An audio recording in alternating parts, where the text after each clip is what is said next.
Welcome to the Best in New Jersey podcast, the podcast that celebrates New Jersey's most influential figures and the communities that shape them. Big names, real talk, real Jersey. I'm Amanda Morrison from Don't Sit Home, and this is the Best of New Jersey podcast brought to you by bestofnj.com. And today's guest is author Joel Steele. Welcome to the podcast. Thanks for having me. So, you know what? I would love to just dive right into this because you have just launched a book called Life Switch. And please tell me a little bit about that. Let's start with even just what inspired you to write a book in general, and then we can go into the different chapters. I tell people that I didn't write the book told me to write it. I was compelled one day to share everything that I went through, the experiences, the highs, the lows, the good, the bad, and especially the ugly. And I actually wrote this book around this time 10 years ago. I typed it, I saved it, and I didn't think about it for almost a decade. And then I was at a conference and this thought just hit me like a ton of bricks. And I call it a life switch moment. And I just thought, I have to bring this book to everybody. The time is now. And it just shook me up and said, you need to do this. So I opened up the document 3 laptops prior. I had to go find it. Opened it up. I had no recollection of what I wrote, what I typed. And I thought, this is pretty good. This might have some traction here. So I started adding to it. And what was a 67-page Word document became a 310-page Word document that the publisher then said, you've got to cut this back. And I'm thinking, how about you cut out 25% of your life? How do you do that? Writing the book was a wild adventure. But when I was done writing it, I just busted out in laughter. And it was relief because it became what I wanted it to be. It was the vision that I set out for myself for how I can share this in a way that other people can be inspired. And that's what's so exciting to me. And that's why I do what I do now. I've become an author and a speaker. I didn't plan to become these things, but I feel most alive when I'm helping other people. I've helped people with fitness goals, financial goals, and now I'm helping people become the best version of themselves. And it is the ultimate high on life. It's just a natural high, and the more I do it, the more I want to do it. So I'm thrilled to be here with you today. How many lives do you think you've already lived so far? Yeah, well, let me think. Okay, well, so probably like 7 lives so far, and I'm not sure if we're like cats where we get 9 or more, certainly not unlimited. But no matter how long or short your life is or your lives are, you want to make the most of them, right? They're opportunities. Every day is an opportunity. So you mentioned some of the things that I've done. Some have worked out well. Some have been a complete disaster. Some of the biggest failures I've had, like my restaurant being an epic, blazing failure, turned out to be the best thing that could have happened for me. And you might think, how's that possible? Because when one door slams in your face, there might be a window of opportunity that opens. And I'm just a firm believer that opportunity exists everywhere if you look for it. If you're not looking for opportunity, you might go around thinking this world is not fair, it's set up to get me, I'm never going to be successful, I'm a victim. But if you look for opportunities and you believe that they're out there, I think you're going to find them. And some of the other chapters or lives I've had, even more recently, is becoming a pro sports owner. I own part of 2 different sports teams. Unfortunately, none of them are in New Jersey, but they're not that hard to get to from New Jersey. But I'm just enjoying myself. I feel like in life, there's buttons you can press, levers you can pull, and you can make things happen. And that's just what excites me. And again, trying to share this with readers and listeners of the book, because when you realize how capable you are just waking up every day, you get excited about your life. Instead of being worried and wonder and fearful, you want to be excited to be you and see what can happen each day. So let's touch back even about you were saying your ownership of sports teams, and they're not New Jersey. You grew up in New Jersey. And where did you grow up? I grew up in Voorhees for most of my life. Voorhees, New Jersey, which is close to Cherry Hill and close to Philadelphia. Okay. And where do you live right now? I live in a town called Columbus, which almost no one's heard of. It's the Columbus Flea Market? Yeah, unfortunately, that's what we're known for. I have been to Columbus Flea Market. I don't know how much else I've been to in Columbus, but I've definitely been there. But even I know in the book, you've talked a lot of different things, and you talked about getting a ring. I'll ask you specifically about that. But so growing up in New Jersey, though, you mentioned the 76ers. You mentioned the Giants, but you're also talking about kind of the challenges of Giants. I mean, the Giants are still going through some challenges with their season, but you talked about, past teams too. So who are your sports teams as being a New Jersey resident when you were growing up? Well, so as a kid, I rooted Yeah. for the Sixers, the Eagles, the Phillies, Okay. and those were the teams. And Okay. even So the now, Giants were just a mention, but you were not a Giants fan. so since no one's listening here, since there's just me and you here, Oh right? yeah, absolutely. I can go either way. I can go Philly sports or New York sports, and that's what's cool about living in Central Jersey or close to Central Jersey. We can go either way. We can go north or south. And so when the Giants or the Jets, more so the Giants, are doing well, we root for the Giants too, because the reality is people are more positive. They're happy when their sports teams are doing well. And I like to be around positivity. So one of the cool things we do sometimes is on a Sunday, if it's Eagles versus Giants, we go to a sports bar, and it's like no matter what happens, half the bar is screaming for their team, and it's fun. But sports are fun because it lets you escape out of your own world sometimes, have fun, have something to root for, and get excited about. So either which way, but mostly I've grown up being a Philly sports fan. So you talk about owning two different teams. So in part of your book, you're talking about you were excited about even just the knowledge before of being able to get a championship ring. So let's dive into what two teams you own, and how do you become a part owner of a sports team? Because we're going to talk about the unfortunately the failure of your restaurant and the different path you took, and then all of a sudden you have an NBA championship ring. I mean, it's one extreme to the other. Yeah, it's not something that I wrote down on my goal sheet to one day have a championship ring. I played sports, but never on a professional level, not even in college. And ultimately, I just had this vision of getting involved with sports. I know sports, you can only play for a certain period of time, even if you are the best or great at what you do. It's maybe a 10-year career. So by the time you're in your late 20s or early 30s, that career is over. So by the time I was able to see a little clearer once my financial business got off the ground, I really missed sports. I missed that competitive nature, and I knew I couldn't really play it anymore, but I could still be around it and feel that and have that rub off on me. It's an exciting feeling, like we just talked about, rooting for your sports team. You get this adrenaline rush even though you're not on the field. So I started to pursue, how can I get involved with basketball? So I started local. I started with the Sixers back in 2012 when they were absolutely terrible. They were tanking, they were trying to lose, and they were really good at it. And nobody was going to the games. They were giving away tickets, and people didn't even want to go. So I approached the team through a business broker about owning part of the team, ultimately talked to their G League team, but it didn't work out because they changed what they were doing. They just shut things down. They said, we need to work on rebuilding our brand and our image. That didn't work out. But I kept that vision alive and trying to find out where can I get involved. So the two teams that I own a part of are the Grand Rapids Gold. That's the NBA G League affiliate of the Denver Nuggets. And then I also own part of a soccer team called the RIFC, Rhode Island Football Club.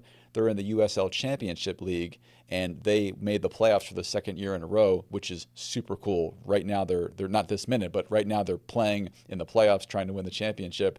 And it's just fun. You're behind them. You're rooting for them. They're rooting for you.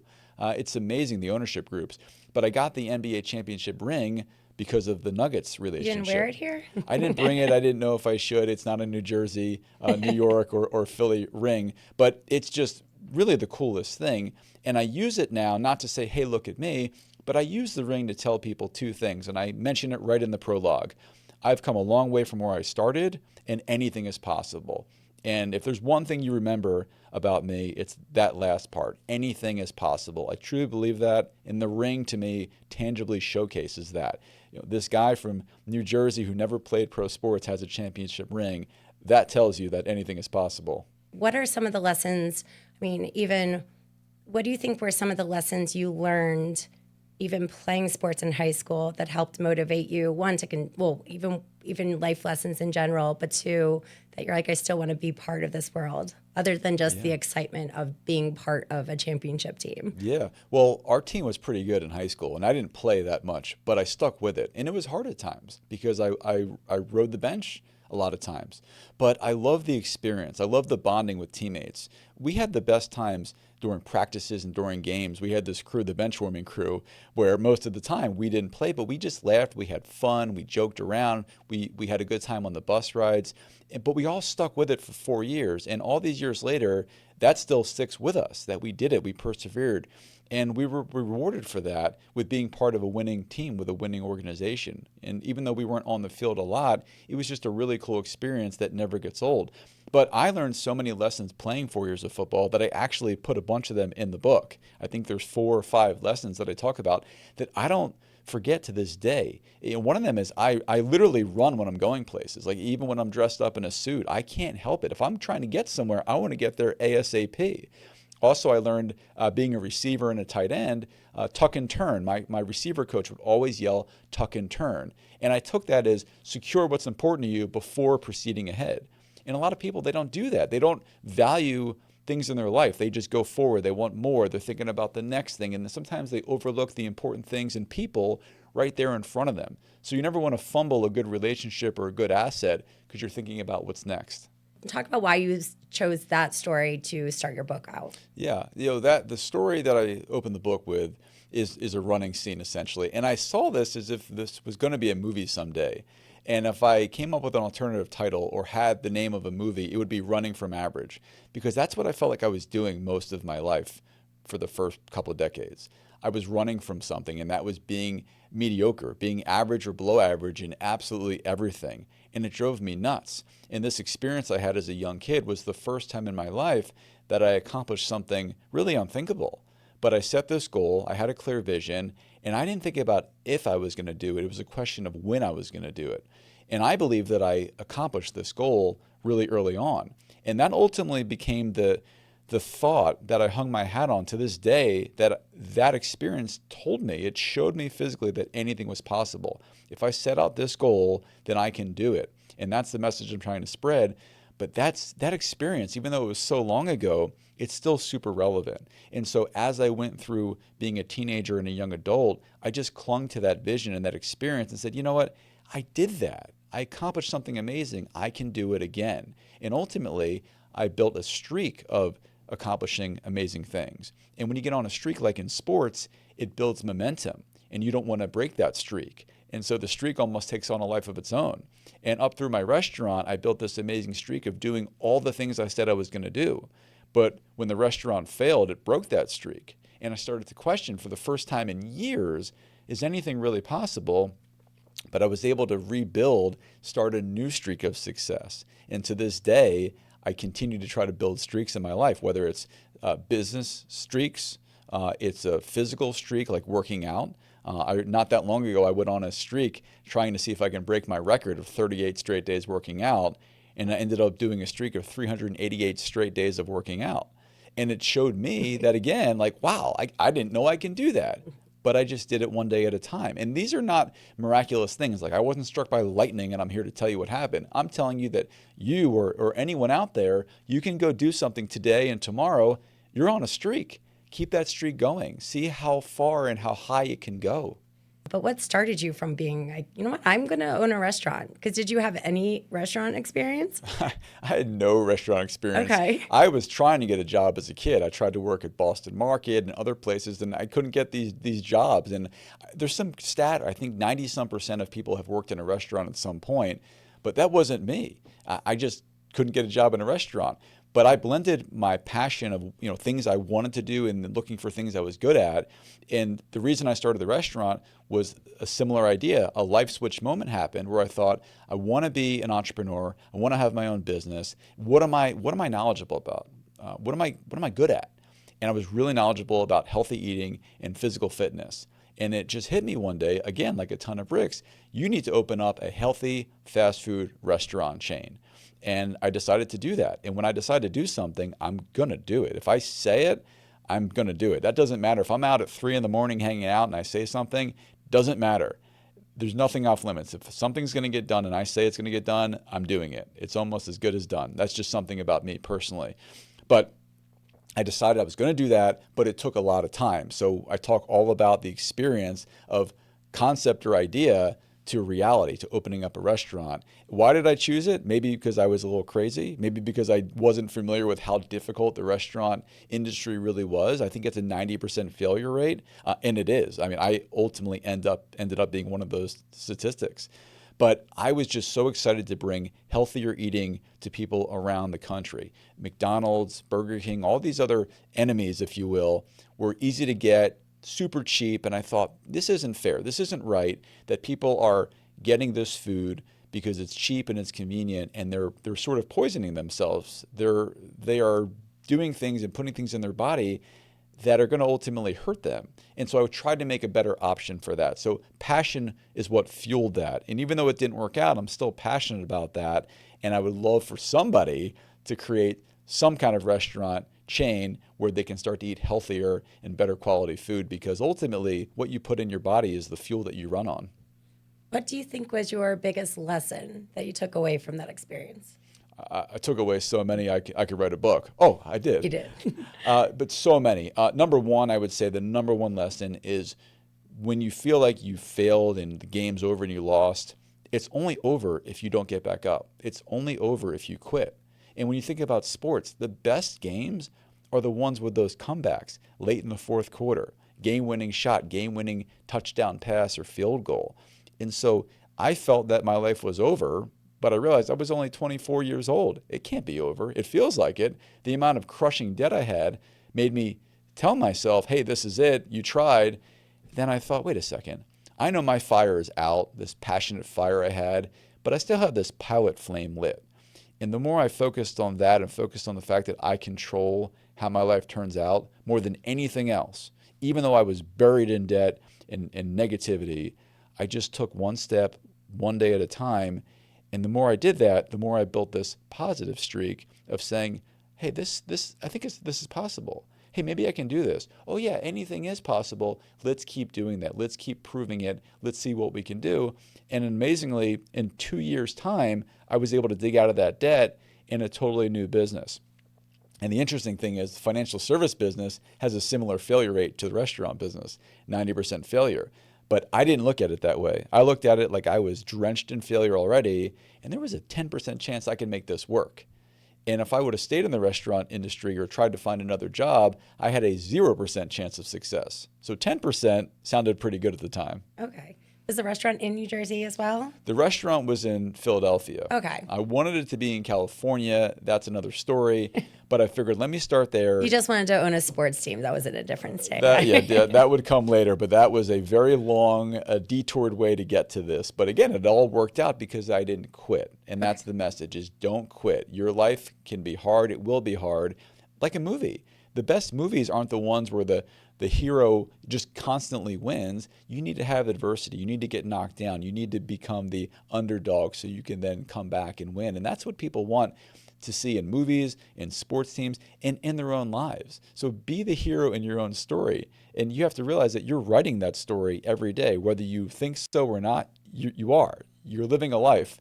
How do you want it to work out? You have to realize that you are writing the story and you're the main actor or actress in that story. What was kind of a moment that with one of the mistakes that either were a life-changing event in your life or a mistake that you had made in your past that you really think helped kind of put you on the straight and narrow to being like, I need to be grateful for what I have or the ability, or just even being grateful for the ability to want to better yourself and be about talk a lot about being not wanting to be average. Mm-hmm. What was that driving factor that, it's like, I shouldn't screw up again because I won't be able to be better than average if I keep doing stuff like this, and what inspired you just to keep going forward? Yeah, well, I went on a negative streak. I started to do some bad things, get into petty crimes with petty people. And the more I did that, the more I felt like I fit in and belonged with this group. And I was at the time still trying to learn who I was. I was pretty young. I was in my teens still, like you said.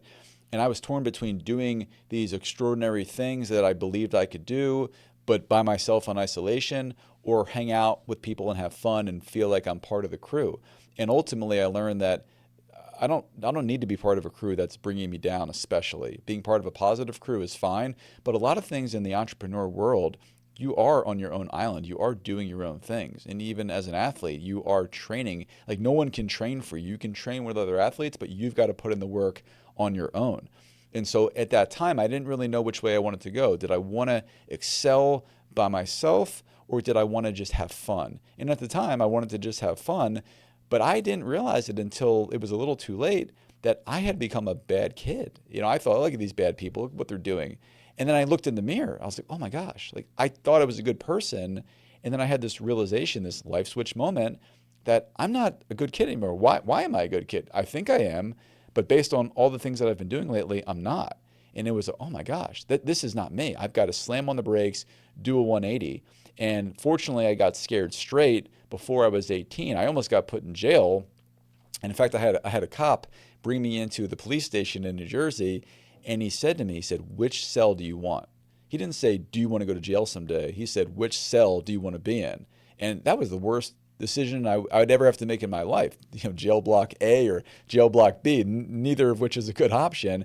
But then he said, if you don't change things, this is where you're going to be. And that moment just scared me straight. And it also was a huge moment for me because I took something from that. And like I mentioned before, with opportunities are everywhere, the opportunity was that I had hurt people from stealing things like radar detectors and radios and things that apparently have no value anymore. But I felt so terrible, so worthless after hurting people that I decided that I needed to help people and I needed to make up for lost time. And to this day, I need to help people like I need to breathe. If I'm not doing something positive for other people besides myself, I feel guilty. I feel empty. And so that's a big part of the book. That's a big part of why I continue my financial practice. And I try to put others out there and give them a chance to thrive and do the things that I've done in their own life. I'm not telling people go out and get a championship ring, go out and write a book or start a business. I'm just saying find out what makes you feel alive, figure out what you're good at, what you love doing, and try to find something you can do to spend the bulk of your time doing exactly that. And you'll be living a thriving life. You'll be happy. You'll be excited to wake up and be yourself. So these things wouldn't have happened if I didn't go through these downer moments of going through being unhappy, being down, feeling worthless. And that's what I was saying before. You can take something from anything in your life, especially those negative experiences. Like, part of that story did your wife play a part in? I'm sure it wasn't, you didn't just jump into having, actually I guess you were dating when the restaurant did not do well. Mm-hmm. So what part of that story did she play a part in supporting you? Because I know it's very hard when you go through a failure and you are, you have someone relying on you and it doesn't go very well. Yeah. But I'm sorry, go ahead. Yeah. Well, she was there. We were dating. We met in college at Stockton College, which is right outside of Atlantic City. And I was just full steam ahead. I had blinders on, but she was there the whole time. And ultimately, when the restaurant failed, she became the breadwinner. And she was working at a bank making $30-some thousand a year, but that was really helpful at the time. It helped put food on the table. It helped put a roof over our head. And she was there for support. And sometimes just listening, just knowing that she was there, that helped me out a lot. Because when everything fell apart, I needed to find a why. Why am I trying to dig out of this? Why should I not just float to the bottom of the ocean and disappear? Who cares? And she was somebody who cared. And just that presence of her being there, I didn't want to let her down. I didn't want to become a broken man. And so even though she didn't work in the restaurant or help me with the restaurant, she was there personally to let me focus on her, to say, you are something and someone valuable in my life. I talked about earlier appreciating your assets that you have, holding on to the ball and not fumbling it. And even though my business had crumbled and I had less than no money, I did have her. And that was one of those lights that started to become brighter and brighter over time. And I said, I do have something worth fighting for and living for. And so she was a huge support there in the background, even without saying or doing much of anything. And ultimately, that $30-some thousand a year salary, which wasn't a lot and isn't a lot, it was enough, though, to allow us to continue so she could work and I could work on rebuilding the life that I wanted to have for us. So how long have you been married? 21 years now. How many kids do you have? I have 2. Okay.